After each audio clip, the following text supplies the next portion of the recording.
Хөшөө дурсгалыг хамгаалах олон улсын өдөр өнөөдөр тохиож байна. За нийслэлийн хэмжээнд түүх соёлын үл хөдлөх дурсгал 200 гаруй байдаг. Үүнээс 100 гаруй хөшөө дурсгал байдаг. За гэвч эдгээрийн арчилгаа цэвэрлэгээ хамгаалалт шаардлага хангахгүй байна.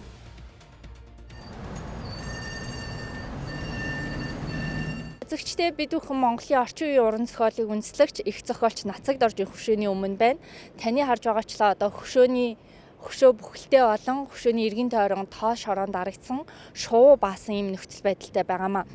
Харьяа байгууллагын зүгээс бол догчлолт үйлчлэгээ цэвэрлэгээг гэрээт байгууллага хариуцдаг. Мөн дүүргийн харьяа догчлолт үйлчлэгээний компани цэвэрлэгээ үйлчлэгээ хийдэг гэдэг мэдээллийг өгч байгаа. Гэвч бодит байдал дээр одоо хөшөө дурсгал тоос шороонд дарагдсан цэвэрлэгээ үйлчлэгээ хийгээгүй нь бодит байдал дээр харагдаж байна. Ер нь хүн бүзэг жоохон муудаал байгаа да. Ер нь бол догчлолт маань. Энэ хөшөөг цэвэрлэхээс илүү хүмүүсийн өөрсдийнхөө сэтгэлгээгээр цэвэрлэх хэрэгтэй болов гэж харж байна. Цэвэрлэгч нэр түүхээ ажилладаг зөндөө улсууд байхад юугаа хийж цэвэрлэдгийг мэдэхгүй байна.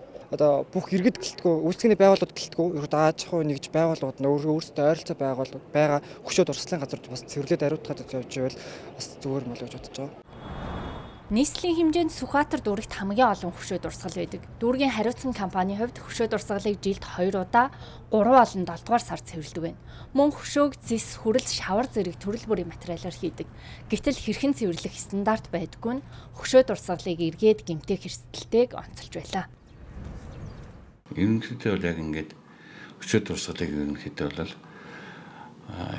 ямар давтамжтай яаж цэвэрлэхийг бол манайд тийм юм ирээгүй байгаа. Тэгэхээр дүүргээс болон нийслэлээс өөрөөх юм бол тэрний дагуу цэвэрлэнэ гэсэн үг. Гэтэ энэ дээр бол ерөнхийдөө хөшөө дурсгалыг яаж харьлаж хамгаалах, тэрийг ямар стандартын дагуу цэвэрлэх бол тийм юм одоохонд бол байдгүй шүү дээ. Нийслэлийн хэмжээнд байгаа хөшөө дурсгал нь нийслэлийн соёл урлагийн газарт хариалагддаг.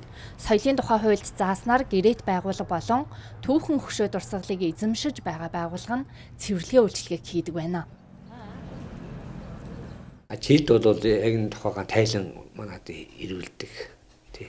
Жилд бол нэг удаа тайлан ирүүлж тайлан гарна бид нар ажлын дүгндэг.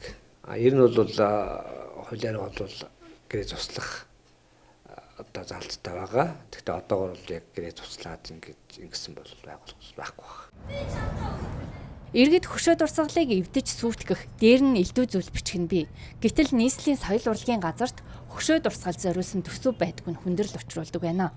Иймээс нэг талаас иргэдэд хөшөө дурсгалын ач холбогдол үн цэнийг ойлгуулах, нөгөө талаас цэвэрлэх стандартыг баталж хариуцсан байгууллагын тогтмол хугацаанд цэвэрлэг болох шаардлагатай байгаа юм а.